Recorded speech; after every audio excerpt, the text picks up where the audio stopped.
muy buenas tardes a ustedes, público presente. Mi nombre es Nancy Nayeli Millán Pérez y en esta ocasión les traigo, como ya lo anunció el doctor Walter Arellano, un libro precioso, que él bien dijo el nombre, que es Sueñan los androides con ovejas eléctricas, aunque también he visto que le dicen electrónicas, ¿eh? O sea, ahí sí he visto que le dicen de esas dos formas, de Philip K. Dick.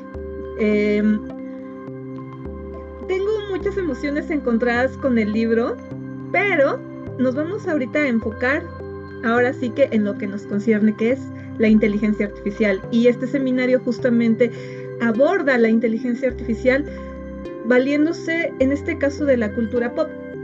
Bueno, como se ha visto en el flyer que está exhibiéndose y que también por cierto, estoy segura que el profesor Arellano ya lo ha de haber compartido en sus redes sociales y también una servidora lo ha hecho.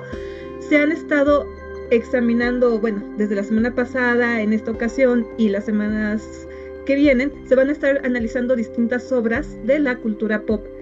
Y en esta ocasión, como ya tuve el honor de ser invitada por el doctor Walter, vamos a analizar este libro que para muchos es el pionero en todo lo inherente a los cyberpunk. Así que en este caso me voy a permitir compartirles estas diapositivas. Perfecto. Este tema, lo voy a decir de esta manera, vamos a ocupar términos muy coloquiales para referirnos, porque la verdad sí es muy complejo de entender lo que vamos a analizar a continuación, así que lo voy a tratar de explicar de la manera más clara posible, ¿ok? Bueno, pues en este caso, como ya lo están viendo en el título, vamos a hablar de los posibles derechos a los seres artificiales, ¿ok? Bueno. Por cierto, aquí abajo en amarillo está mi canal de YouTube, por si gustan visitarlo. Ok. Bueno, en primer lugar quiero dedicarle esta ponencia a la astrónoma Julieta Norma Fierro Gosman, que ya está en las estrellas. Espero que me esté dando sus buenas vibras, y a todos los que estamos aquí presentes para que nosotros sigamos llevando en alto tanto el nombre de la UNAM como todo lo que tenga que ver con la creación de ciencia, en este caso ciencia jurídica, pero sigue siendo ciencia al fin y al cabo, ¿ok? Bueno, pues vamos a abordar 5 grandes temas o 5 grandes rubros en esta ponencia, que, bueno, vamos a hablar un poquito de la introducción del libro en general y así, qué es un ser, la distinción entre un humano y no humano, los derechos de los no humanos, la responsabilidad legal de la inteligencia artificial y, bueno, vamos a abordar por último la autonomía ética con la empatía, ¿ok?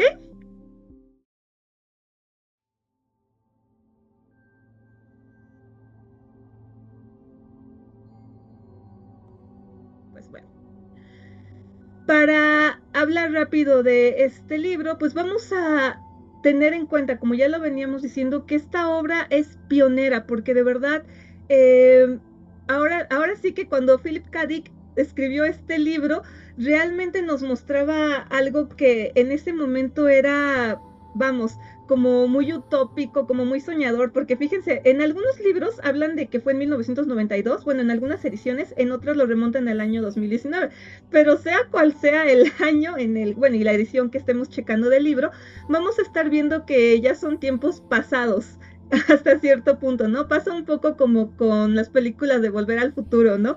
Que ellos hablaban del futuro del año 2015 y en el 2015 pues no habían patinetas voladoras, pero sí habían cosas que sin querer sí se pudieron predecir, ¿no? Y lo mismo pasa con esta película, y vamos a ir ahondando, bueno, con la película de Blade Runner y obviamente con el libro, que nos va a resultar maravilloso, pero también nos puede resultar preocupante en algunos sentidos. Entonces, en esta obra, Dick nos presentó a los llamados androides, que serían seres artificiales, que hay que hacer la aclaración. Para el contexto del libro, eran seres que ya prácticamente eran idénticos, casi en apariencia, a los seres humanos. Es decir, tú podías estar hablando con un androide y ni siquiera estabas consciente si realmente era un androide. ¿Por qué? Porque ya tenían órganos, tejidos, sangre sintética y demás. Entonces ya se había hecho una simulación que prácticamente era igual y en algunos sentidos hasta casi que superior a lo que era un humano orgánico, ¿ok? Entonces, a partir de este concepto, la novela nos va a presentar pues una serie de diversas preguntas filosóficas que en primer lugar sería, ¿qué nos define a todos? ¿Y es la conciencia, la capacidad de sentir o nuestra propia naturaleza biológica? ¿Ok? Bueno. Entonces, para comenzar y pues incluso antes de ir ahondándonos ya como tal en el libro, me gustaría preguntarles a todos ustedes, ¿qué es la vida? ¿Alguno de ustedes, antes de que continúe para ustedes, qué es la vida? El que quiera opinar, adelante.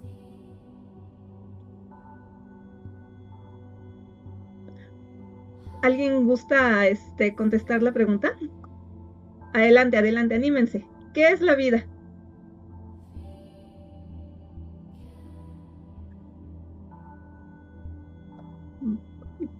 Ok, Valentina, Valentina, quería... ¿te escuchamos? Pues a lo mejor podría ser como que el conjunto de experiencias, ¿no? Digo, pueden ser también pues pasadas de que las personas que conoces, como que poco a poco te vas formando y eso es la vida, ¿no? Lo que experimentas, podría ser. Puede ser, o sea, es muy buena respuesta. ¿Alguien más quiere dar una opinión de qué es la vida? Pues miren, no hay una respuesta como tal para la vida, así que cualquier respuesta hubiera estado muy bien, porque realmente para definir qué es la vida misma hay que entender su naturaleza y su naturaleza es sumamente compleja. Y bueno, ahora sí que se ha intentado dar una respuesta desde las diversas áreas del conocimiento universal. La biología misma, vamos, ¿no? Por excelencia, la filosofía, hasta incluso las matemáticas. En todos lados se ha querido dar esa gran respuesta a la gran pregunta, ¿qué es la vida? Y cada vez se ha intentado la ciencia en acercarse más y más y más a saber qué es la vida como tal. Por ejemplo, expertos como Schrödinger ya nos decían que bueno, hablando de, aquí voy a hacer una pequeña acotación, como que el concepto de vida por lo regular siempre lo tenemos relacionado con lo orgánico. Y en el caso del planeta Tierra, por obvias razones, con base a una vida orgánica cuyos cimientos están, ahora sí que están cimentados, valga la redundancia, por medio del carbón. Entonces todo lo que tenga que ver con carbono y todo aquello que sea orgánico va a tener, claro, con sus particularidades va a ser susceptible de ser vivo. Pero Schrödinger ya nos decía que la materia se va a considerar como viva cuando hace algo, ya sea un movimiento, haciendo intercambio con su entorno, alimentándose de entropía negativa. Ya saben, todo lo que tiene que ver con la homeostasis, todo ese proceso del ciclo de la vida, ¿no? De nacer, crecer, reproducirse y morir. Ahora sí que el clásico ciclo, ¿no? Pero aquí, como lo decía, ya nos vamos dando saltos no solamente de la biología como punto de base, sino ya vamos a pasar a otras áreas, como lo pueden ser la ingeniería y la tecnología, en sus diversas vertientes, claro está. Y es que diversos teóricos de estas áreas nos señalan que la dificultad de poder distinguir estas propiedades esenciales de la vida, como lo decía, sobre todo la vida basada en el carbono, van a permitir que se puedan crear formas de vida alternativa.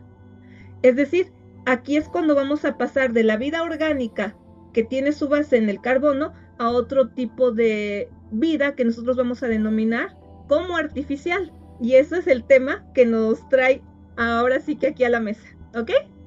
Listo.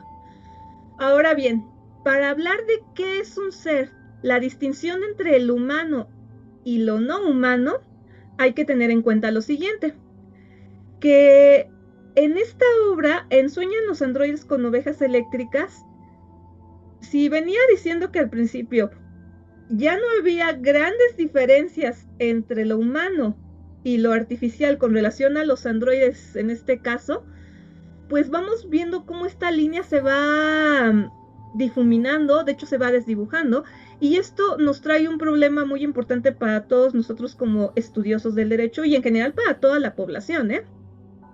Entonces, para contestar esta pregunta vamos a analizarla desde dos vertientes, que sería la distinción entre lo humano y, bueno, humano orgánico, y de hecho también lo animal, lo vegetal y demás, y lo no humano o lo artificial. y lo vamos a tocar con un punto muy fundamental que es la empatía. Y después lo vamos a abordar con su conexión con la filosofía del derecho. Por cierto, él era el autor, se los presento, está aquí en pantalla, ¿ok? Bueno, ahora bien, para hablar de esta distinción entre lo humano y lo no humano mediante la empatía, primero me gustaría preguntarle a usted, doctor Walter, desde su expertise, si nos pudiera definir qué es la empatía, por favor. Bueno, de manera popular, generalmente cuando recurrimos a la empatía, pues estamos haciendo referencia a ponerse en los zapatos del otro, ¿no?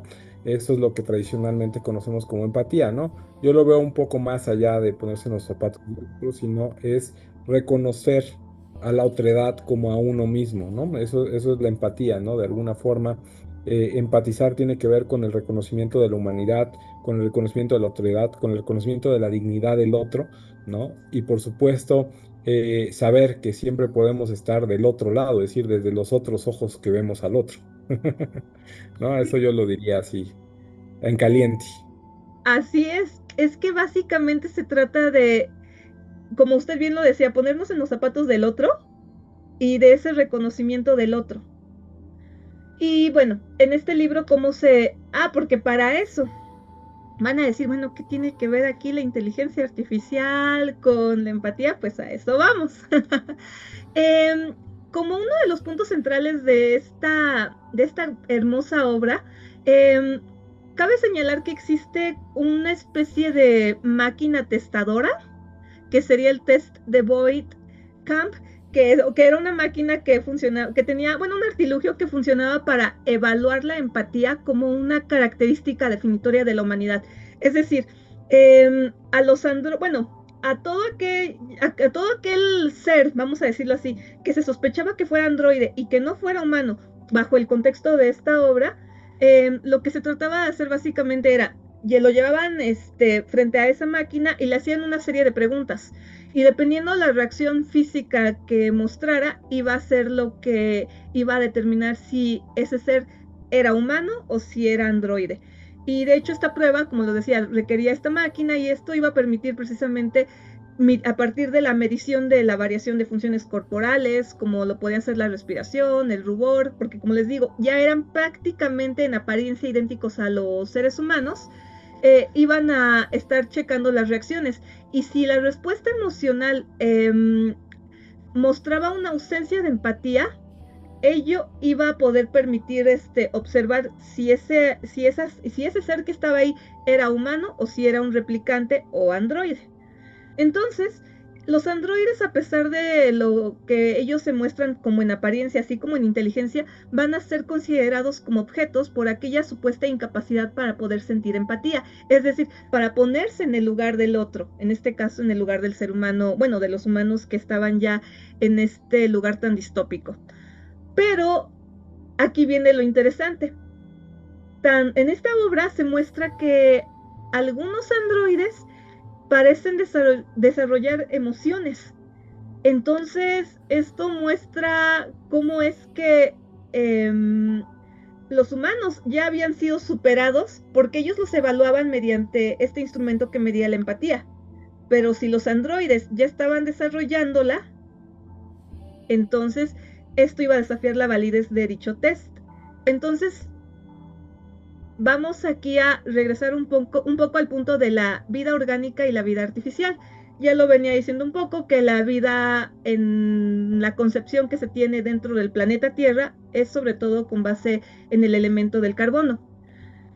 Entonces, como lo decía, ya desde la noche de los tiempos la humanidad siempre se ha visto interesada en analizar estas manifestaciones de la naturaleza, así como las diversas concepciones que se dan al respecto. Y actualmente sí existe un cierto consenso entre la biología y la filosofía sobre la naturaleza de los seres vivos. Y en general se sostiene que todos los organismos con base de carbono van a estar compuestos por los mismos elementos y todas las formas de vida van a presentar procesos comunes, es decir, carbono, hidrógeno, oxígeno, nitrógeno y un poquito más, ¿no? Ahora sí que todo lo que se estudió en secundaria, caray. Y se va a rechazar totalmente la idea del vitalismo, pero se va a considerar que los organismos van a ser fundamentalmente diferentes de la materia inorgánica. Es decir, todo aquello que se considera como vida orgánica va a ser distinto a todo aquello que no parta de los elementos que mencioné ahorita. Sin embargo, hay algo aquí muy, muy importante a resaltar, que en este caso los androides que Dick habla en su libro, bueno, los va explicando a lo largo de su obra, van a ser conocidos como Nexus 6, y ellos se van a caracterizar por ser prácticamente idénticos a los seres humanos. Como lo venía diciendo, ellos están hechos de tejidos, órganos y sangre sintéticos y han sido diseñados para ser prácticamente tan humanos que ya hasta incluso les han programado recuerdos y emociones, porque los primeros modelos de androides que se van describiendo en el libro tienen esa particularidad de que no tienen recuerdos o no tienen así grandes emociones, pero estos nuevos sí los tienen. Entonces, y aquí es donde viene el corazón de la obra, él va a hacer el dilema central, es que el test de empatía, es decir, como lo digo, la prueba que usan en este contexto para diferenciarlos de los seres humanos, va a demostrar que el límite entre ambos pues prácticamente es inexistente, porque ya estos androides empiezan a tener empatía. Y esto va a ser la premisa misma del wetware. Aquí rápido les quiero explicar. De acuerdo con autores como Carlos Hershenson, hacen clasificaciones de lo que se entiende en este caso por la propia vida artificial, y se encuentran 3 tipos de clasificaciones, que serían el hardware, el software y el wetware. Ahorita voy a ahondar un poquito más al respecto, pero en resumen, para que ustedes entiendan qué es una vida artificial en modo hardware, básicamente son los robots que vemos, que hacen ciertas funciones programadas como tipo máquina herramienta, básicamente, ¿no? Por ejemplo, en los medios de producción, en empresas, bueno, en fábricas, ciertas máquinas que ya han sido programadas y se les han enseñado a que realicen ciertas funciones, básicamente eso puede ser el hardware. En cuanto al software, son aquellos que se consideran como simples algoritmos, y el wetware es una fusión prácticamente de lo que sería lo artificial con lo biológico, porque aquí ya, como lo decía, se mezclan un poco de los dos elementos. En este caso el software o los algoritmos, y el hardware y lo que sería la máquina, herramienta física, para que me entiendan, pero intentando emular la vida biológica a partir de ciertos experimentos en laboratorios. E incluso se han intentado ya como tal crear protocélulas con propiedades muy similares a las células vivas, y claro, estas van a estar constituidas por elementos distintos a los que ya mencioné, que serían el carbono, el hidrógeno, el oxígeno y el nitrógeno. Entonces, ya retomando, aquí es cuando vamos a ver cuál sería la diferencia entre un ser humano, o mejor dicho, un ser orgánico, porque también se hace alusión a lo largo de la obra, que de hecho los animales prácticamente ya se están extinguiendo en esta tierra, en este planeta Tierra tan utópico, y tener un animal de hecho ya es un símbolo de estatus, porque los pocos animales que hay de hecho son eléctricos, y si tienes los que pueden en este caso adquirir, porque todos quieren un animal, vamos a decirlo así, orgánico, biológico, pero no cualquiera puede acceder a este tipo de animales, a este tipo de seres vivos. Entonces, por lo regular van a buscar otro tipo de animales. Pero ya retornando a este punto, es aquí cuando observamos esta diferencia que resulta tan clara, pero ya cuando uno se pone a indagar en el libro, e incluso dentro de los conocimientos inherentes a la inteligencia artificial como disciplina, esto se empieza a difuminar, como lo venía diciendo. Entonces, pues bueno, los seres humanos, por obvias razones, vamos a ser organismos que vamos a funcionar de manera independiente, porque estamos compuestos por múltiples partes. Así que todos los sistemas que ya conocemos, ¿no? No es clase de ciencias naturales, pero básicamente esa es la idea, ¿ok? Entonces nosotros vamos a sostenernos por medio de funciones fisiológicas que nos van a dar vida, en este caso, que nos van a permitir realizar nuestras funciones vitales y por ende vamos a ser seres vivientes. Pero en este caso, ¿qué sería un ser humano, o mejor dicho, un ser no humano o un ser artificial? En este caso, voy a apagar un momento mi cámara porque tengo... Ok, ¿ya se me escucha mejor? Sí, ok. En este caso, un ser no humano o un ser artificial va a estar tratando, y esto quiero que lo escuchen muy bien, el ser humano realiza funciones por sí mismo, de forma autónoma, pero un ser artificial lo que va a hacer será recrear o imitar fenómenos biológicos dentro de las computadoras y otros medios de carácter artificial mediante un enfoque sintético. Y bueno, aquí ya venía la clasificación que les venía diciendo de Carlos Hershenson, de hardware, software y wetware. Y esto se aplicaría, como lo digo, a esos 3 niveles, ¿ok? Ahora bien, ¿esto por qué nos importa dentro de la filosofía del derecho? Como lo venía diciendo, se va haciendo cada vez más difusa la línea entre lo que es un ser humano y un androide. Y mejor dicho, un ser orgánico y un ser artificial. Yo creo que más bien voy a ocupar esos términos, ya que desde la filosofía del derecho esta distinción es crucial porque va a determinar quién va a ser un sujeto de derechos con, ahora sí que con derechos y deberes, y quién va a ser un simple objeto carente de ellos. Y es que aquí el libro nos va a obligar a preguntarnos si las características tradicionalmente humanas, como lo que serían nuestra propia conciencia y la autonomía, pueden ser replicadas, y aquí me voy a atrever a decir si incluso superadas. Es aquí cuando vamos a observar al sujeto de derecho como el monopolio, en este caso, de la humanidad. Ay, perdón, me están pidiendo acceso, profesor. No sé si lo puedan dar. Tenemos usuario de Zoom y Fernanda Torres. No sé si usted ubique alguno de los dos. A lo mejor el de usuario de Zoom. Santiago Hernández Álvarez. No, me dice que es Fernanda Torres. Ya Fernanda Torres ya está, es del grupo 2116. Antonio Danquín, de casualidad. Si quiere, nombro coanfitrión, por si ves a alguien conocido. Sí. Listo. Ay, muchísimas gracias, ¿eh? Sí, es que luego los trolls les vienen a hacer de las suyas por acá, entonces por eso ya nos cuidamos. Pero Ok. a ver, usuario de Zoom otra vez intentando entrar. Ok, a ver, vamos a ver, permítame. Ahorita para continuar, a ver, vamos a admitir a Fernanda Torres y a ver ahorita quién más. Ok, bueno, continuando, este es el punto, este es uno de los puntos también, bueno, es que de hecho toda la ponencia tiene su importancia en este caso porque toda se va a conectar entre sí. Nosotros como humanidad básicamente hemos monopolizado que nosotros vamos a ser los únicos sujetos con derechos y con obligaciones. Básicamente este es el punto, ¿no? En la historia de la filosofía del derecho vamos a llegar a esa concepción de que el ser ha sido casi exclusivamente inherente a lo que es el ser humano como tal. ¿Por qué? Porque tradicionalmente se ha considerado que todos los seres humanos vamos a poseer las características que nos hacen dignos de ser considerados sujetos de derechos. Es decir, vamos a ser entes con derechos y obligaciones.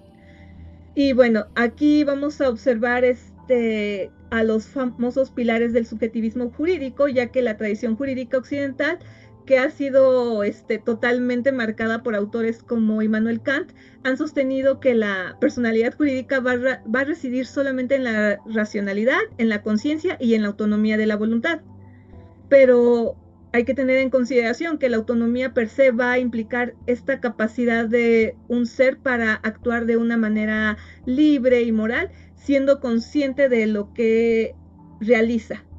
Y entonces, al no poder atribuir estas cualidades de forma consciente a un animal o a una cosa, el derecho los ha clasificado como objetos de derecho como tal, es decir, como simples instrumentos que van a poder ser poseídos, usados o regulados por los humanos. Pero aquí les lanzo la gran pregunta. ¿Qué pasaría si una máquina exhibe y o replica e incluso supera las cualidades que hemos considerado exclusivas a los seres humanos? Aquí sí me gustaría preguntarles eso antes de continuar. ¿Ustedes qué creen que pueda pasar?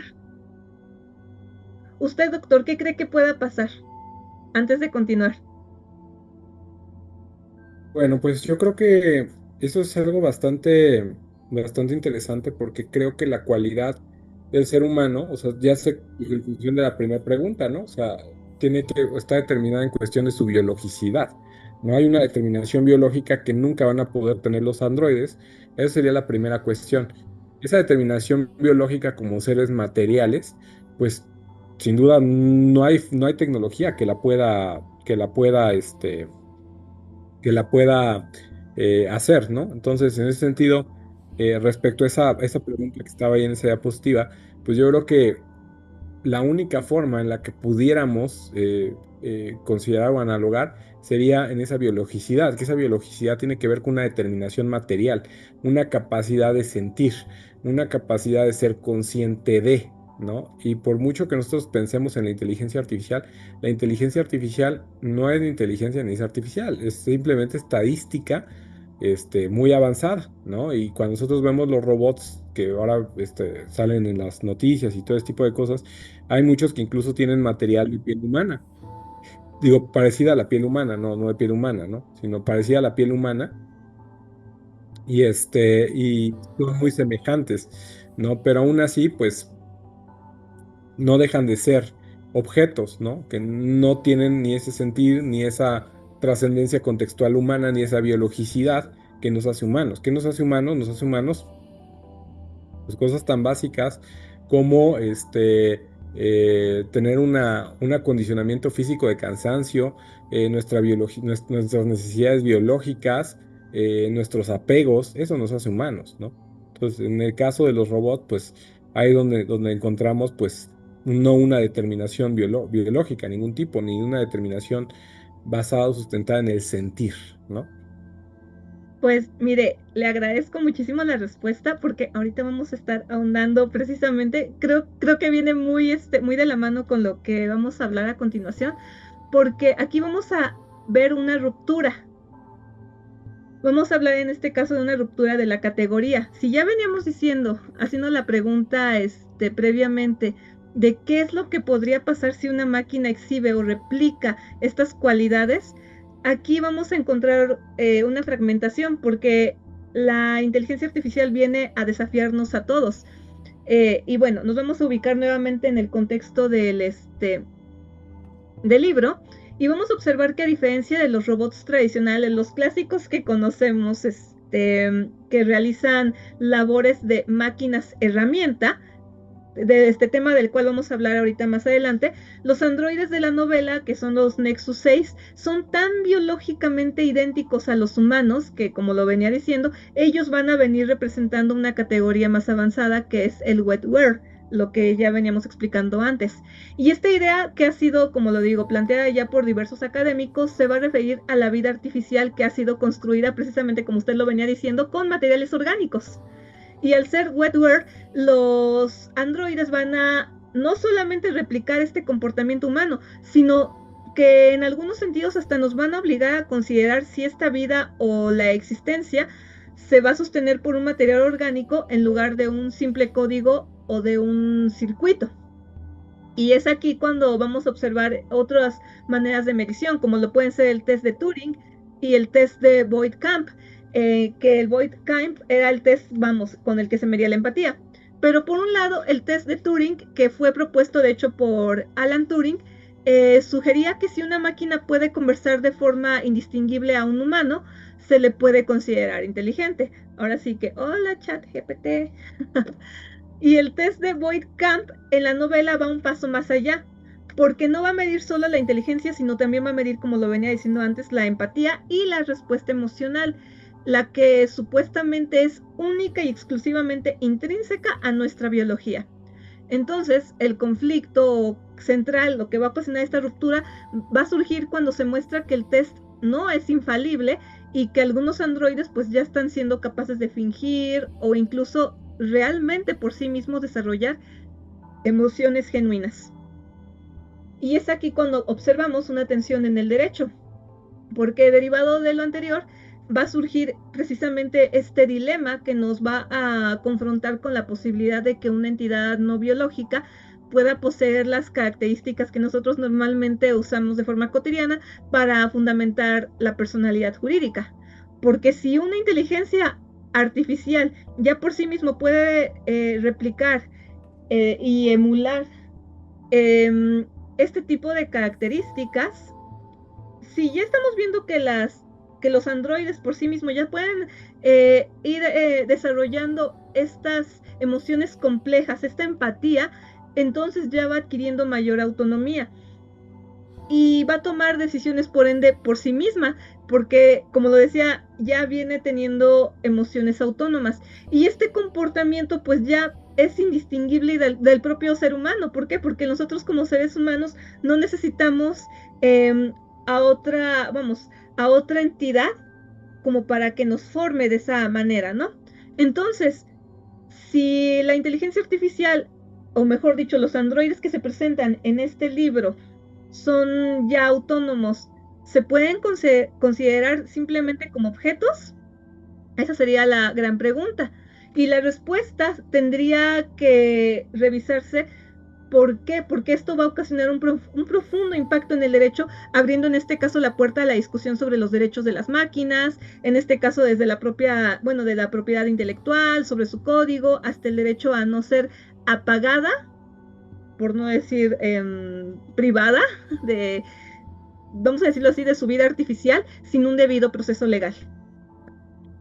Cabe señalar que el estatus actual de la inteligencia artificial, en este caso a la fecha de exposición actual, ahorita en estos momentos, no es considerada la inteligencia artificial como un sujeto de derecho, sino como un objeto de derecho, o mejor dicho, un producto o una propiedad. Y esto significa que la inteligencia artificial no va a tener derechos ni deberes propios. Pero cabe señalar, ya enfocándonos a la realidad, que en el año 2017, por ejemplo, en el Parlamento Europeo se debatió precisamente la idea de otorgar una, vamos a decirlo así, entre comillas, personalidad electrónica a ciertos robots inteligentes para que pudieran, en este caso, ser considerados responsables de sus acciones y tuvieran ciertos derechos, pero limitados. Sin embargo, esta propuesta fue rechazada enormemente y no se ha convertido en ley.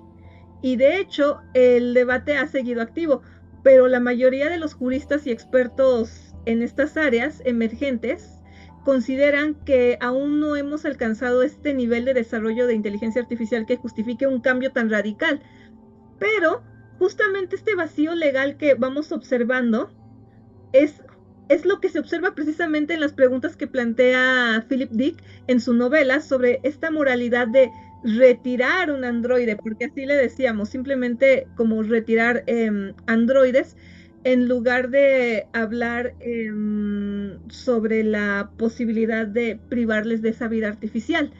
Y esto son cuestiones que la legislación nacional e internacional hoy en día, como digo, no se ha resuelto y que probablemente no se va a resolver hasta que la inteligencia artificial adquiera un nivel de autonomía pero tan evolucionado y una conciencia propia también tan autónoma que nos obligue a repensar incluso nuestros propios fundamentos legales. Ahora bien, vamos al siguiente punto, que serían los derechos de los no humanos. Y este punto se enfoca directamente en las implicaciones de otorgar derechos a entidades no humanas, basándose, en la premisa, claro está, de la novela, ya que aquí es cuando se lanza la gran pregunta: si puede un androide tener derechos, si posee conciencia o emociones incluso superiores a las de los humanos.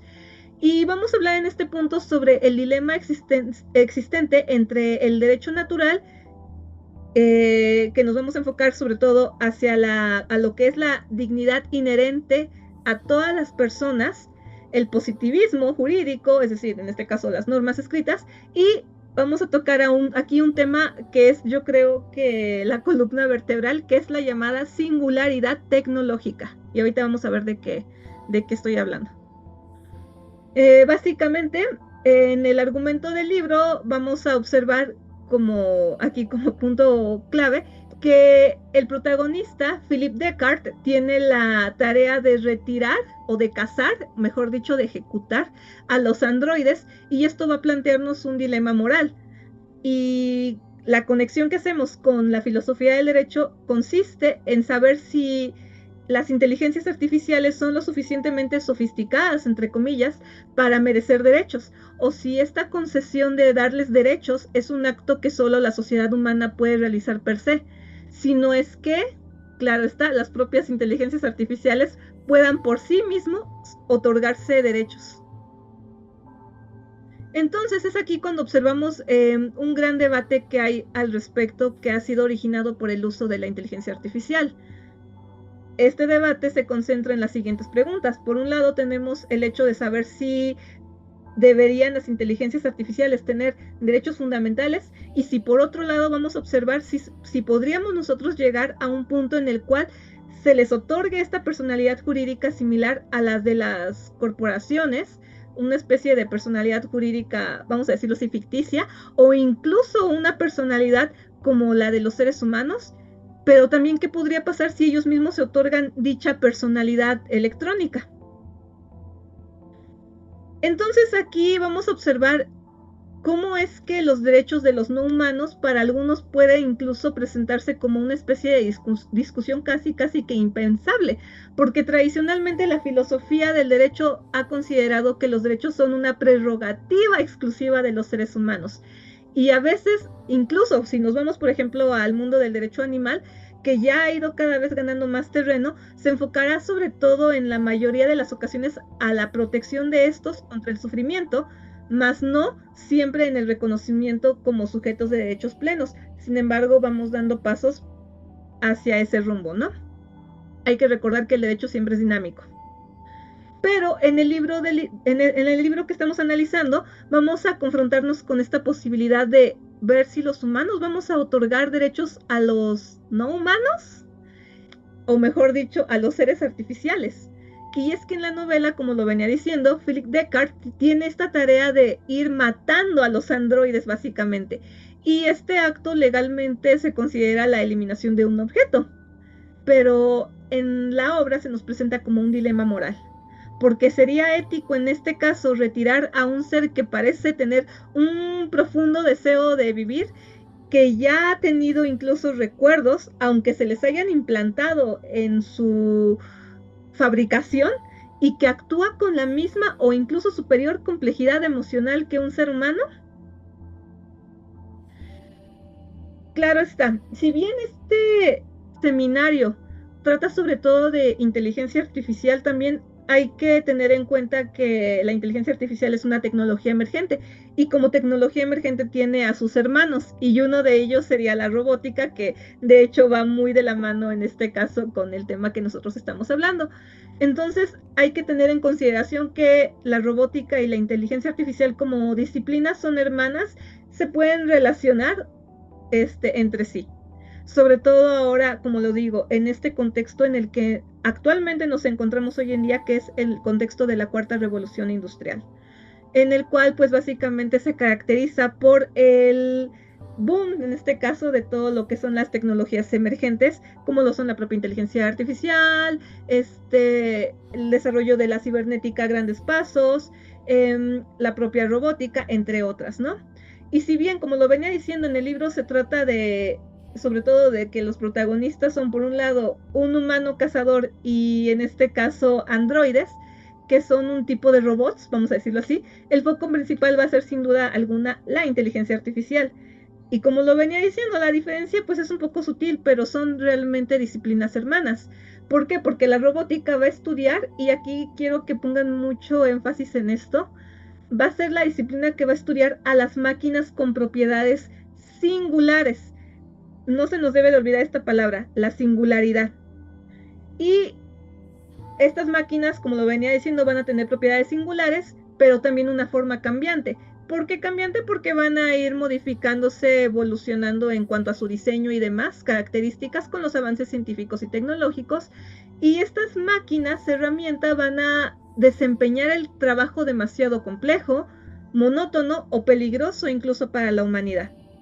Ahora bien, la inteligencia artificial fue un término acuñado en 1955 por McCarthy, Marvin McKinsey, Nathaniel Rochester y Claude Shannon, y su estudio se planificó para proceder en este caso sobre la base de una conjetura, en este caso, de que todos los aspectos de un aprendizaje, o mejor dicho, cualquier otro rasgo de lo que se consideraría normalmente como inteligencia, que sería la inteligencia básicamente la capacidad de poder hacer algo mediante un fin, bueno, en este caso mediante un medio ahora sí que para conseguir este fin, que sería la realización de ese acto.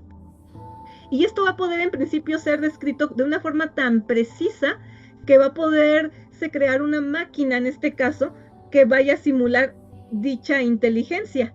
O en otras palabras, va a ser la disciplina que va a dotar a las máquinas de la capacidad de, entre comillas, pensar, aprender, razonar y tomar decisiones. No solamente limitándose en este caso a lo físico, sino también a otras formas, como lo pueden ser, por ejemplo, los algoritmos, ¿no? Y aquí, miren, me gustaría detenerme en este cuadro que hice, básicamente, mostrando a todas las máquinas, herramientas que han habido a lo largo de la humanidad e incluso las edades en las cuales se fueron ubicando. Si bien comenzamos ahora sí que con las máquinas, porque la historia de las máquinas, herramientas a lo largo de la humanidad ha sido muy interesante. Podemos observar que de hecho ya tenemos en esta misma tabla tenemos una clasificación, que, bueno, está dividida en 4 puntos, que es la edad de piedra, la edad de bronce, la edad del hierro y la edad de las máquinas, siendo que en esta última es donde se dio todo ese boom. De hecho, nos ubicamos ahorita obviamente en la edad de las máquinas, y cabe señalar que las máquinas herramientas básicamente sirven, como lo venía diciendo antes, para facilitarle todas las actividades propias, en este caso, al desarrollo de la humanidad.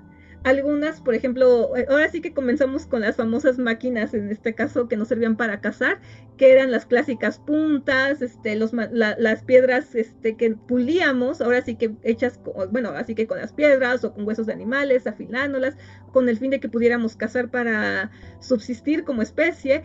Luego comenzamos a moldear ciertos elementos, llegamos a la edad del bronce, luego seguimos desarrollando en este caso la manera de cómo elaborar más máquinas, herramientas, llegando a la edad del hierro, y como lo venía diciendo, por último, llegamos a la edad de las máquinas. ¿Por qué? Porque vamos observando cómo a lo largo de estas 4 etapas se han buscado distintas fuentes de obtención de energía, siendo que en esta última, que es la edad de las máquinas, empezamos a utilizar incluso otros elementos para hacer que nuestras máquinas, herramientas, fueran más, pues sí, más sofisticadas, como por ejemplo con la fuerza del agua, que ya iba a sustituir, en este caso, por ejemplo, la fuerza del ser humano y la fuerza animal. ¿Con qué, ahora sí que con qué máquina? Con la máquina de vapor. Ya de aquí ya empezamos a ver, a partir precisamente de la edad de las máquinas, en este caso la era de las revoluciones industriales. Como les venía diciendo, hay 4 edades, 4 revoluciones industriales, y actualmente nos encontramos en la última, ¿no? Pero aquí es cuando nos tenemos que preguntar, pues, ¿qué es lo que sigue? Porque si ya hemos creado máquinas que nos han ayudado en toda clase de tareas físicas, ¿qué pasaría cuando nosotros creamos máquinas que piensan por sí mismas? ¿Es que acaso nosotros nos podemos deshacer de ellas así sin más? Y es aquí cuando nos toca la prueba de fuego, que sería la singularidad, como lo venía diciendo, dentro de las tecnologías emergentes. Como lo venía diciendo, la robótica va a estudiar las máquinas con características que van a ir modificándose a lo largo del tiempo, y la inteligencia artificial, a su vez, también va a ir evolucionando en sus diversos usos y aplicaciones. Pero la singularidad tecnológica que creo, y aquí sí los conmino a todos los estudiantes que se enfoquen a investigar mucho qué tiene que ver con la singularidad tecnológica, porque créanme que va a dar para grandes temas de tesis. O sea, esto sí es un tema de vanguardia. Es en este momento bueno, ¿qué es la singularidad hipotética? Va a ser este momento hipotético en el cual la inteligencia artificial ya habrá de superar a la inteligencia humana de forma irreversible y explosiva. Por eso les decía que esto sí es tema para tesis, sí o sí. Entonces, en lo referente a las tecnologías emergentes, vamos a referirnos a la singularidad tecnológica cuando los sistemas autónomos, como lo pueden ser los robots, los androides, la propia inteligencia artificial y demás, no solamente van a igualar nuestras capacidades cognitivas, sino que van a empezar a mejorarse a sí mismos sin intervención humana. Y esto para algunos va a ser un motivo de preocupación. Es más, no vayamos lejos. ¿Cuántas, y esto yo lo noto, por ejemplo, sobre todo con ciertos grupos, en este caso de edades ya quizás de 40 años hacia arriba, me atrevería a decir a ciertas generaciones más adelante de los millennials, o mejor dicho, más atrás de los millennials, quizás estaré hablando de la generación X, de los boomers y demás, que hay quienes sí se preocupan por este tipo de situaciones. ¿Por qué? Porque muchas veces piensan que sí pueden ser superados, que se van a quedar a veces sin trabajo o que están siendo espiados o demás. Son preocupaciones que uno puede escuchar ahora sí que en el día a día. Incluso los conmino también a que le pregunten a sus papás, a sus abuelos, qué opinan de la inteligencia artificial, y resulta muy enriquecedor saber este tipo de opiniones y qué perspectivas se tienen al respecto. Entonces, aquí se nos va a presentar el llamado desafío de la singularidad de los androides. Si la singularidad es este momento hipotético en el cual ya hemos sido rebasados por nuestra propia creación, hay que tener en cuenta, pues, qué es lo que se puede hacer, ¿no? Básicamente. Hay autores como Barrio Andrés y García Prieto quienes se centran, por ejemplo, en la autonomía de la ciencia del derecho y la relación en este caso entre la norma y la sociedad, porque ellos argumentan que el derecho no es solamente un mero reflejo de la realidad social, sino que ésta va teniendo sus propias reglas y lógicas. Pero ¿qué pasa dentro de la obra? Porque los androides de la misma, como los que hoy en día ya se están haciendo, que vamos viendo ahora sí que cada rato en las noticias y demás, en este caso, androides como Wetware, con una singularidad potencial, no van a ser solamente un problema social, que el derecho vaya a tener que regular así porque sí, sino que se trataría de una nueva forma de vida que podría crear su propia realidad, ya que esta existencia va a desafiar, y lo tengo que decir así, los cimientos mismos de la ciencia del derecho, ya que si una máquina, en este caso, va a ser un ser, ¿podrá el derecho humano seguir siendo en este caso autónomo por sí mismo y tener jurisdicción sobre esa máquina? Y es aquí cuando el estudio de la inteligencia artificial y la robótica se va a ir convirtiendo entonces en disciplinas que van a analizar a tecnologías que van a poder trascender incluso a la sociedad que las crearon, volviéndose irrelevantes todo nuestro marco legal actual. Es decir, cuando el cazador se vuelve el cazado o cuando el vigilante se vuelve el vigilado. Entonces, cabe señalar que siempre fue, yo creo que una de las grandes preocupaciones del autor de la obra, y de hecho él lo intuyó con sus androides cuando soñaron con ovejas eléctricas. Ahora bien, con relación a lo inherente a la personalidad jurídica y los androides, ¿son sujetos o cosas?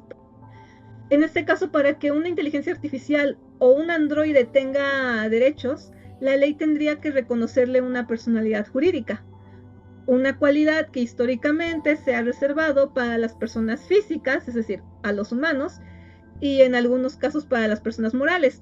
Pero es aquí cuando entra el desafío, porque si una inteligencia artificial es un mero objeto o propiedad, como lo es un coche o una silla, pues la desconexión sería un acto de destrucción de la propiedad como tal. Pero si la IA tiene el estatus de una persona, aunque sea, por ejemplo, una persona moral, la desconexión tendría que convertirse en un acto de aniquilación que requeriría un proceso legal, un debido proceso legal, de hecho. Entonces, ¿un androide puede ser sujeto de derecho? Cabe señalar que en esta novela los androides van a ser tratados como cosas que pueden ser desconectados o removidos o retirados, que es el verbo que ocupan mucho en el libro. Y eso no, o sea, y aunque ellos muestren emociones, deseos y sufrimiento, no importa, ellos solamente se les retira como yo retiro este libro y ya. Pero esto tensiona la noción clásica de la llamada personalidad jurídica, que va a exigir conciencia, voluntad y capacidad de actuar en sociedad conforme a la ley. Los androides van a cumplir con estos criterios, pero el sistema legal los excluye por no ser biológicamente humanos. Es decir, los androides no pueden tener en este caso derechos ni obligaciones porque no están básicamente formados por los mismos elementos que nosotros sí estamos formados. Entonces, si ellos sueñan, temen y sienten, ¿merecerán entonces ser reconocidos como alguien? Esa sería la gran pregunta. Entonces, aquí es cuando se van a presentar ciertos argumentos, claro, teniendo en cuenta de nuevo el contexto del libro, para que los androides pudieran tener una personalidad o una personalidad electrónica, si lo quieren ver de esta manera, ya que en los contextos de inteligencia artificial de carácter avanzado, deberíamos reconocer en este caso una personalidad jurídica a los sistemas que toman decisiones autónomas por sí mismos. También les preguntaría, ¿qué pasaría entonces si una inteligencia artificial comete un daño, pero no tiene un dueño, vamos a decirlo así? Y además, ¿qué pasaría con la empatía, que en este caso, como el caso de Descartes, puede ser un criterio jurídico para reconocer derechos? Y bueno, aquí se presentan dos grandes argumentos en este caso para que los androides tengan una personalidad electrónica, que el primero sería el argumento del llamado derecho a la vida, artificial, pero sigue siendo vida. Que en el libro, la huida desesperada de los androides, porque realmente están huyendo de sus verdugos, como si ellos fueran esclavos, como lo venía diciendo, los androides a final de cuentas siguen siendo máquinas herramienta al servicio de la humanidad, pero ya con autonomía al tener el desarrollo de empatía y de demás conciencia. Pero su deseo de vivir, aunque sea programado, nos va a obligar a preguntarnos si la capacidad que tienen para sentir o manifestar un derecho de existir va a ser suficiente para merecer una protección legal. Y por otro lado tenemos el argumento de la propiedad intelectual, porque esto sí ha originado muchos debates, como por ejemplo, si una inteligencia artificial tiene derechos sobre el contenido que crea. Si una inteligencia artificial, por ejemplo, va a generar una obra de arte o un texto, ¿sería la inteligencia artificial la autora o el que creó la inteligencia artificial? O sea, sería aquí la pregunta que nos tendríamos que hacer. Ay, perdón, déjenme tomar tanta agua. Para no tener momento Lolita Ayala.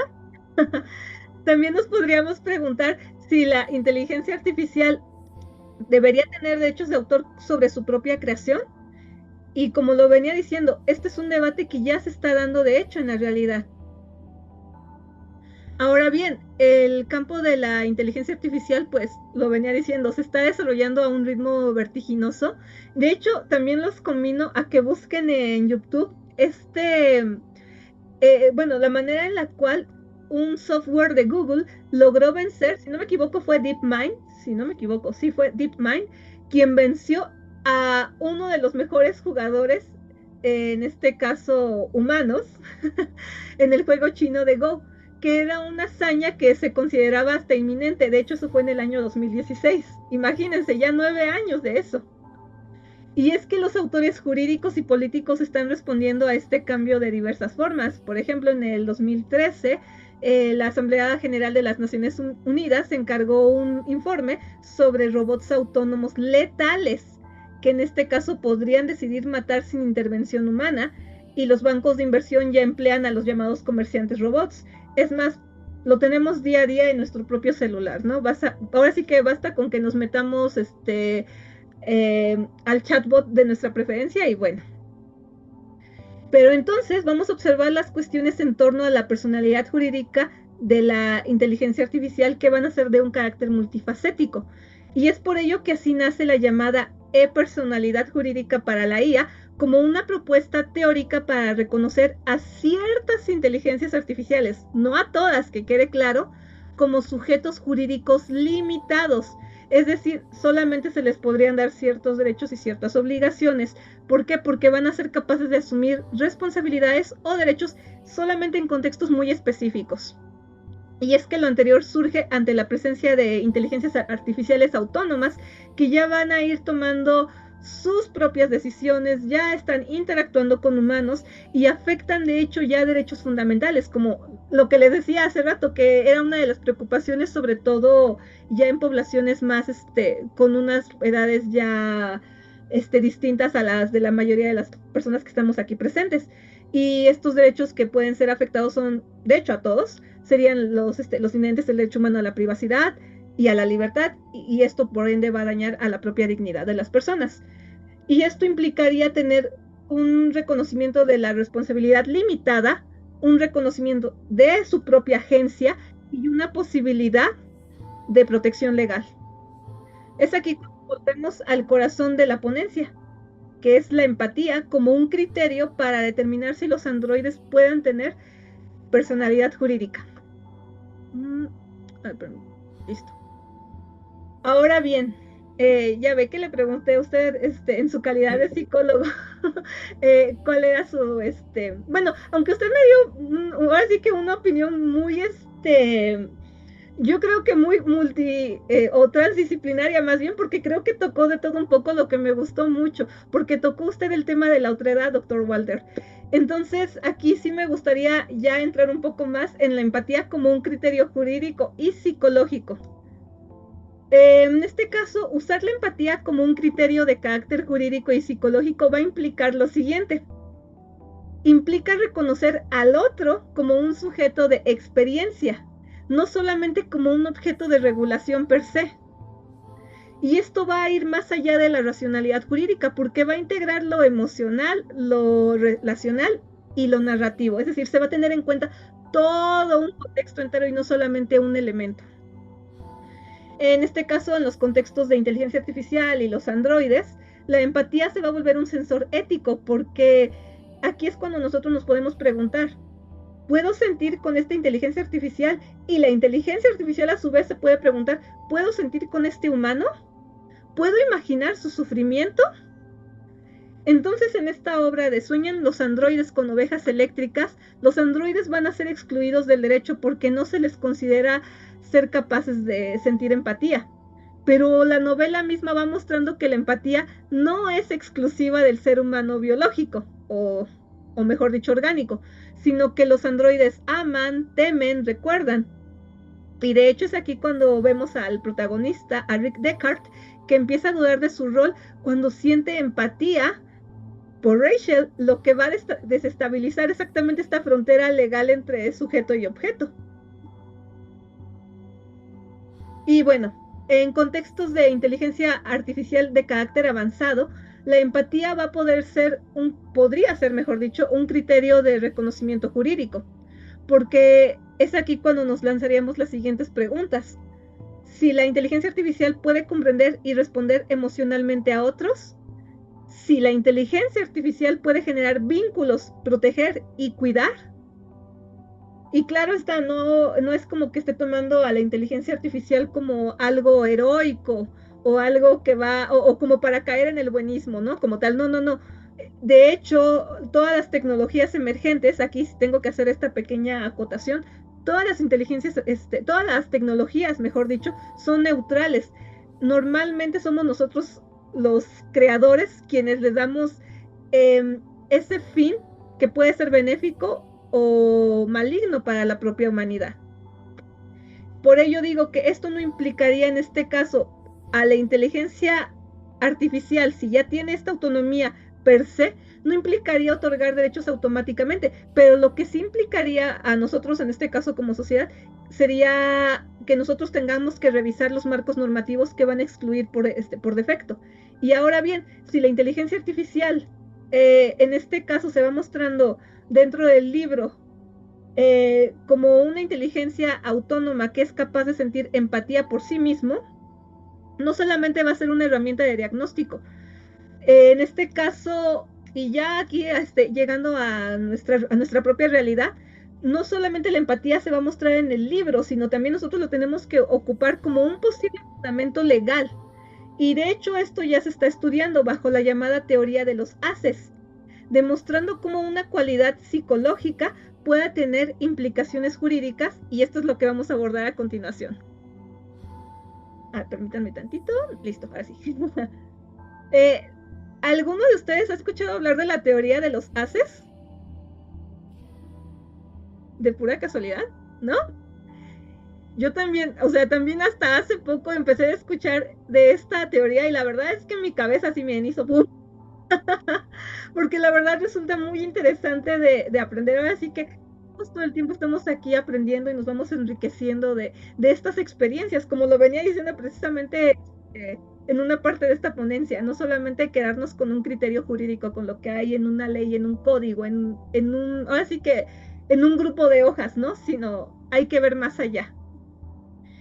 La teoría de los haces o la teoría de aplicada a la personalidad jurídica, fíjense de qué voy a hablar, de las inteligencias artificiales, es una propuesta que está rompiendo precisamente con esta idea clásica de que la personalidad jurídica debe estar ligada a un ser humano o a una entidad con conciencia.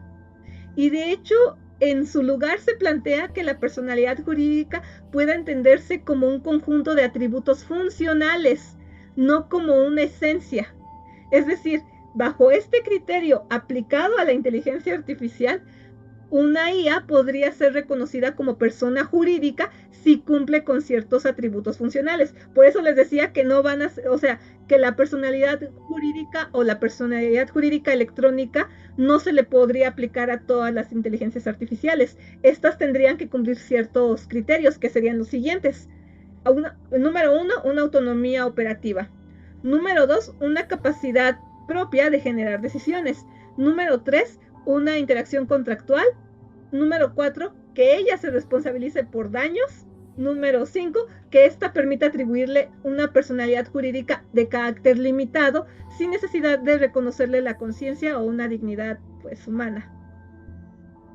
Entonces, en lugar de ver a la personalidad jurídica como una característica única y fija, se tendría que observar o no, porque aquí sí hay como un enfoque sobre todo binario en esta teoría de los haces, que se va a proponer precisamente, en esta teoría de los haces se va a proponer únicamente que la personalidad va a ser un conjunto o un haz de derechos.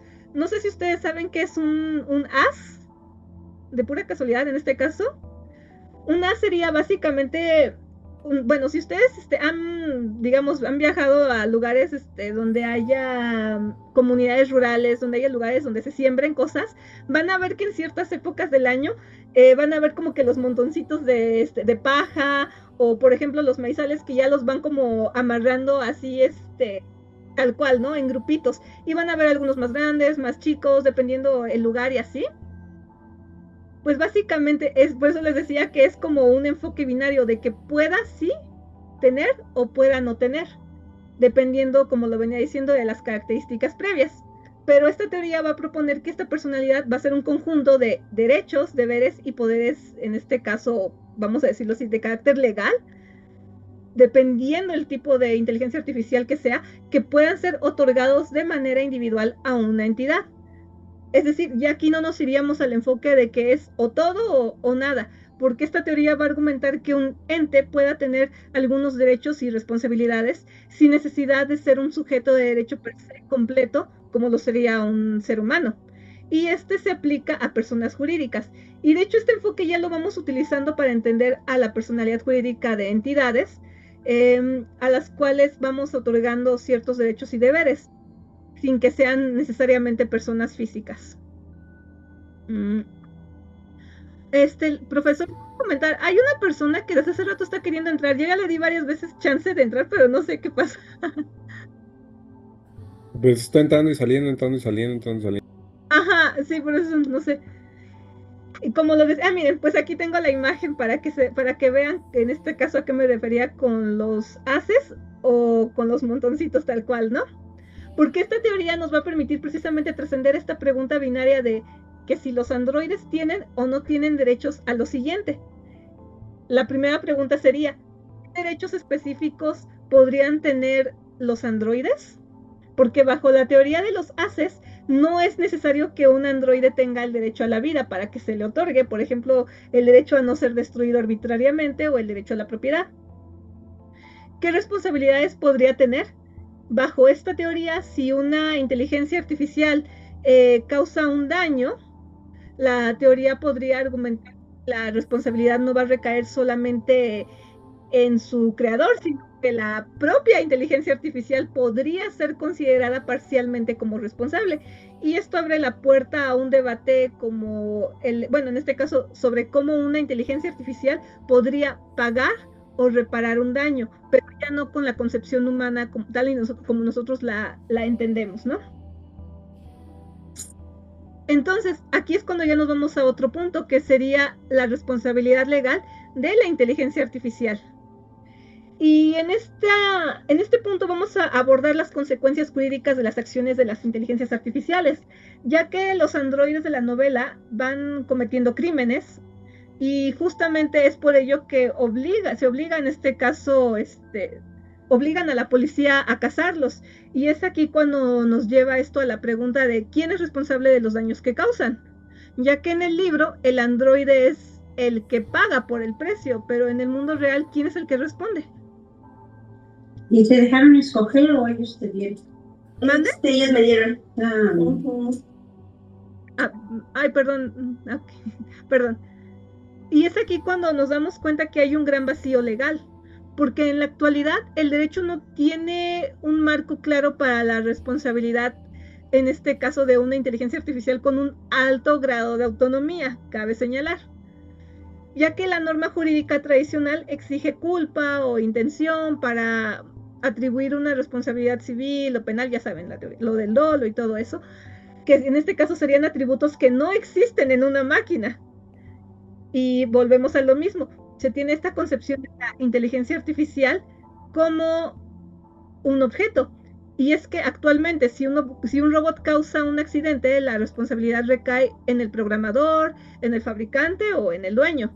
Y la inteligencia artificial es tratada como una herramienta, una propiedad o un objeto. Pero el problema de la autonomía viene aquí, porque a medida que la inteligencia artificial va tomando decisiones por sí misma, por ejemplo, los coches autónomos que tienen que decidir cómo evitar un accidente, o el nexo de causalidad entre la acción humana, que en este caso sería la programación, y el daño, se van volviendo cada vez, por ejemplo, más difíciles de probar. Y esto justamente crea un vacío legal. Y es aquí cuando quiero que chequen esto, que sería la responsabilidad legal de la inteligencia artificial en la legislación mexicana e internacional.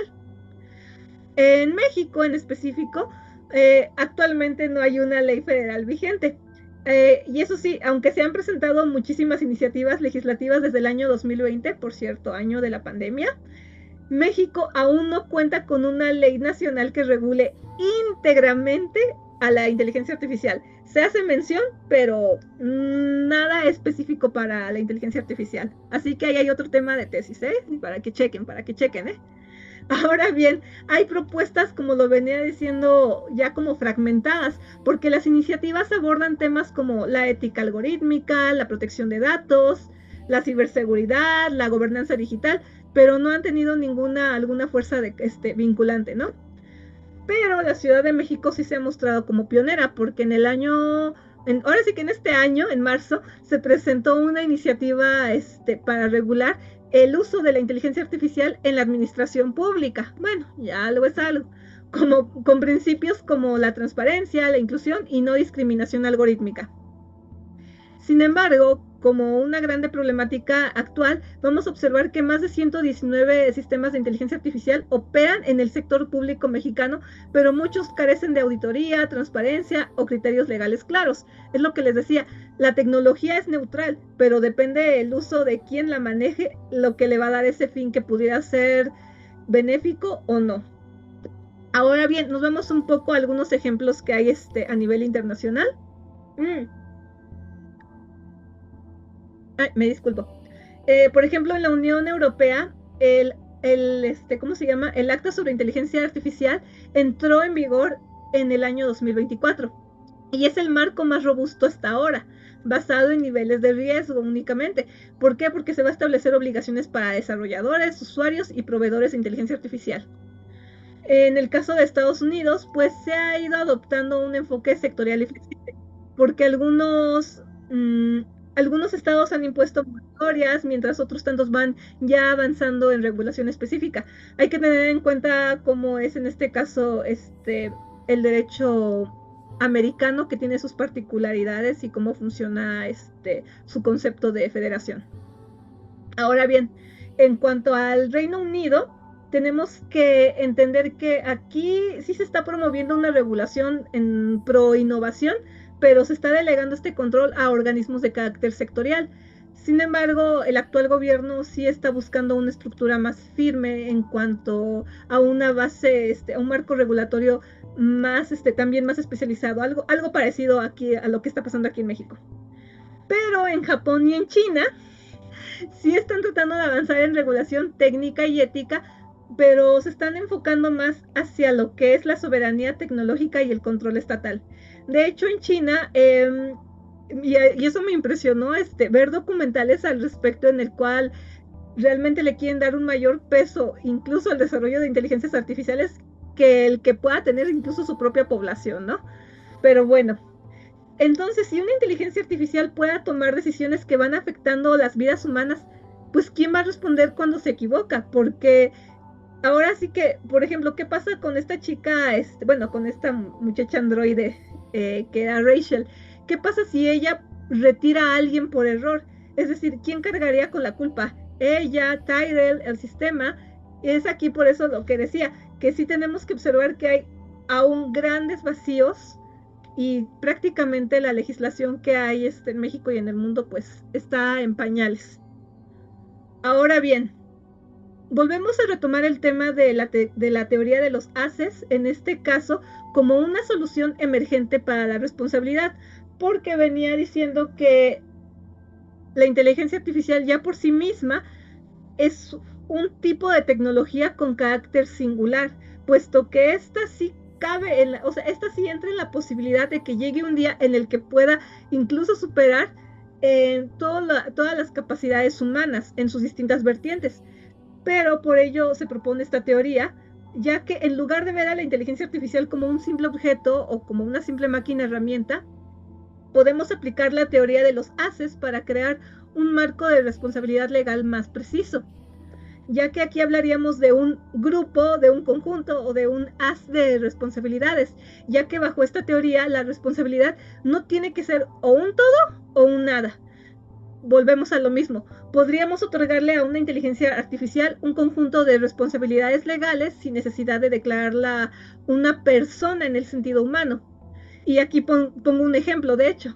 Por ejemplo, en un accidente la responsabilidad podría ser compartida, ya que el fabricante tiene un haz o un conjunto de responsabilidad por las fallas en el diseño.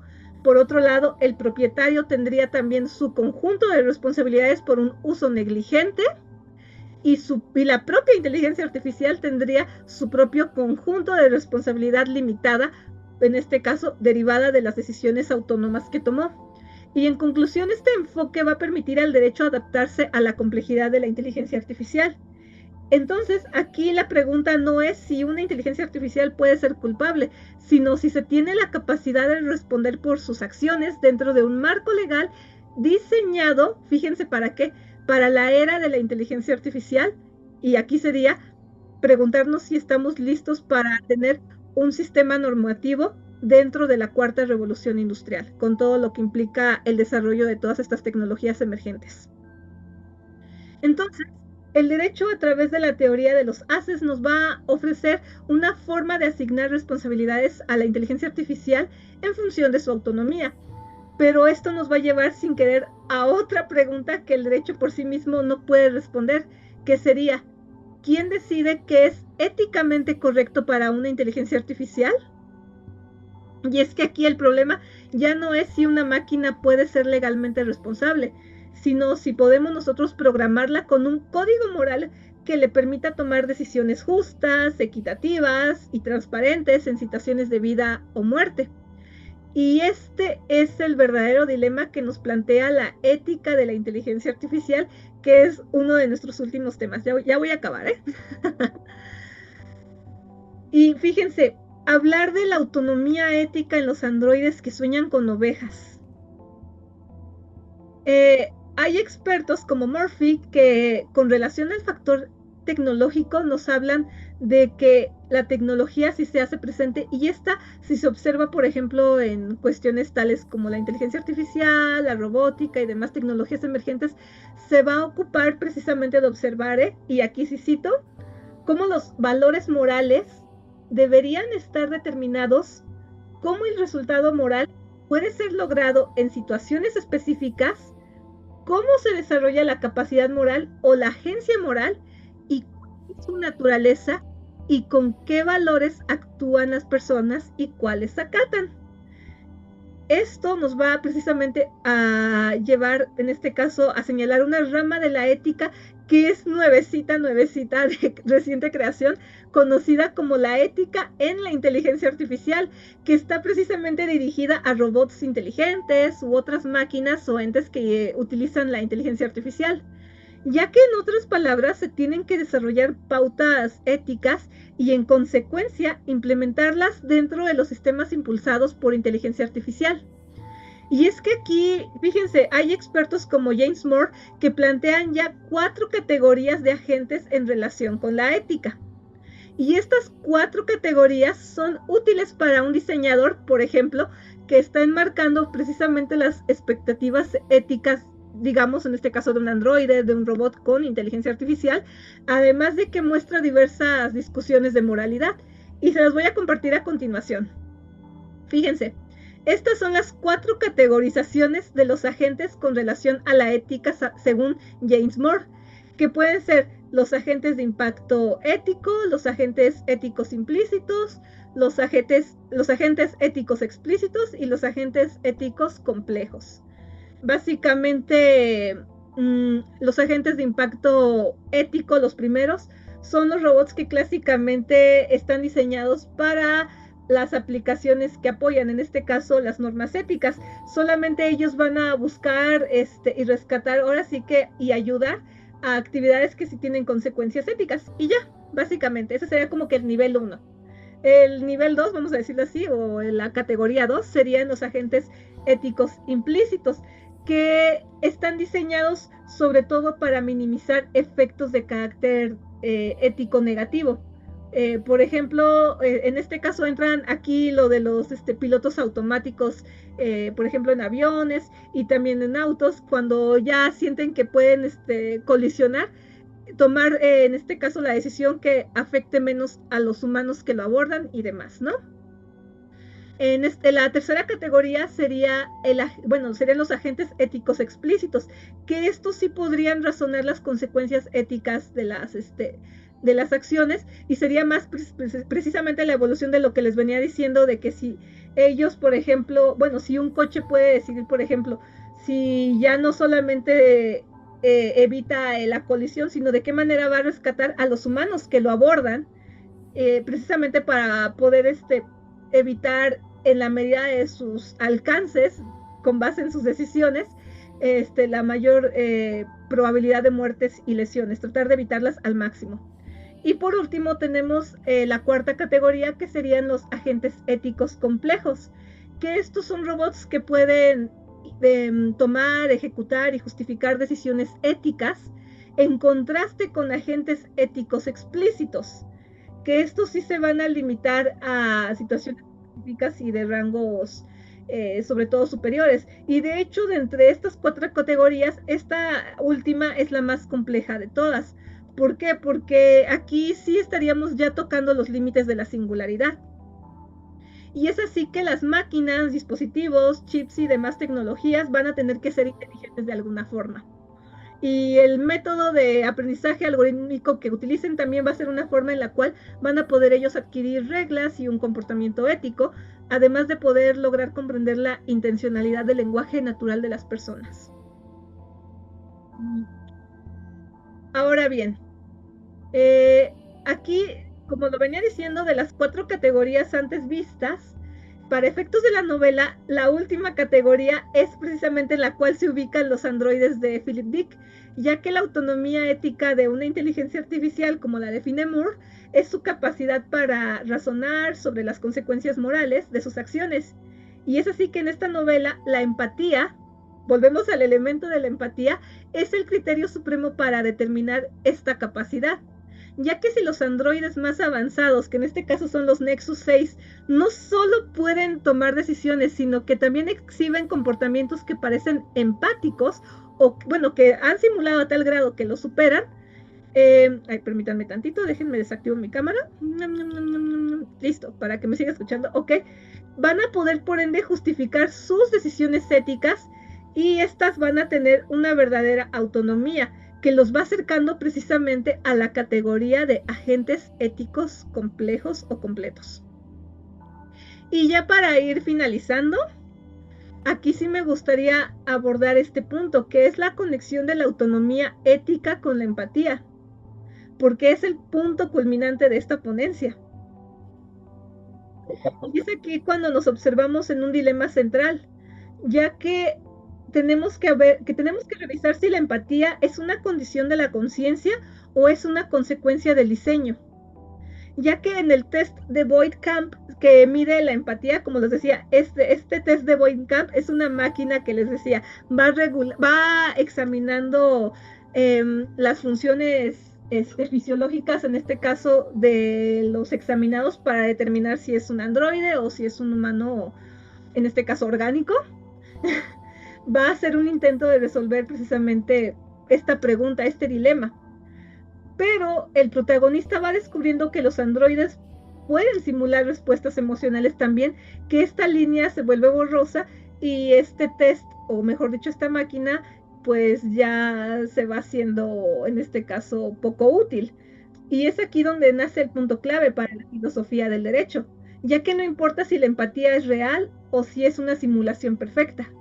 Lo que aquí tiene que importar en este caso es el resultado, ya que si una inteligencia artificial actúa con la misma empatía que un ser humano, sus acciones van a tener las mismas implicaciones éticas y sociales. Ok, ahora bien, al igual que los androides de la novela, una inteligencia artificial autónoma con capacidad ética nos va a obligar a dejar de lado la pregunta de que si ésta siente, y nos va a permitir enfocarnos en la pregunta de que si esta es lo suficientemente avanzada para tener por sí mismas derechos, en este caso, y responsabilidades y obligaciones. Y es que a lo largo de esta ponencia no solo se habló de teoría, sino que realmente nuestra intención fue conectar la filosofía y el derecho con la empatía, que es un sentimiento real y que nos hace humanos. Y aquí justamente quiero decir esto, que el valor fundamental de esta obra, a mi consideración, radica en la capacidad que tiene de adelantarse a su tiempo, ya que las preguntas sobre la responsabilidad legal, los derechos de los no humanos y la naturaleza de la personalidad jurídica, que ahora precisamente son el centro de debate en la academia y en los tribunales, ya estaban planteadas desde el año 1968. Y aquí en el libro no se nos da respuestas. Y de hecho yo tampoco se las vengo a dar, solamente les vengo les vengo a mostrar más preguntas. Pero nosotros como sociedad tenemos que empezar a ver más hacia adelante para poder estar listos precisamente para el presente y para el futuro, y para que podamos responder precisamente todas estas cuestiones que hemos estado lanzando a lo largo de esta ponencia. Ya que en la novela se nos muestra un desafío sobre lo que a nosotros nos hace humanos, porque también aquí cabe resaltar una cosa. Aquí no solamente en esta obra se muestra cómo se examina la empatía de los androides, sino también a nosotros mismos se nos cuestiona si nosotros como humanos somos empáticos. Porque si no lo somos, entonces ya no somos humanos. Esa sería la otra pregunta. Y es que al presentar estos androides indistinguibles de las personas, ello nos obliga a cuestionar si la empatía, si la conciencia o si incluso la existencia de un alma son características inherentes o si éstas pueden ser replicadas y superadas. Entonces, esto nos va a preparar para el dilema ético de que si una inteligencia artificial avanzada podría ser considerada como un sujeto de derecho. Por ello, concluyo diciendo que este libro es una advertencia, porque nos va a ir mostrando que al crear una inteligencia artificial tan sofisticada y tan singular, estamos asumiendo una responsabilidad moral y legal que el derecho actual no puede manejar, y lo estamos viendo con todos los vacíos legales que hay. Y no se nos tiene que olvidar que los androides, y de hecho todas las tecnologías emergentes, son en esencia hijos de la humanidad, y que su muerte o su retirada podría ser un acto de violencia que nos lleva a cuestionar la ética de nuestra propia creación. Ahora sí que el famoso Homo Deus, ¿no? Y bueno, pues les comparto, estos fueron las fuentes de consulta. Y bueno, aquí están mis redes sociales, por si gustan seguirme. Me encuentran en YouTube como Nayemil. Aquí también estoy en Facebook, en X, antes Twitter. Y en Instagram me encuentran en todas como Nayemil o Nayemil48. Y bueno, le quiero agradecer, doctor Walter, tanto a usted como al Seminario de Filosofía del Derecho y a la Facultad de Derecho, en este caso por permitirme participar en este seminario. Y desde luego les agradezco a todos ustedes, mi amable audiencia, por permitirme compartir unos minutos con ustedes de su valioso tiempo. Muchísimas gracias.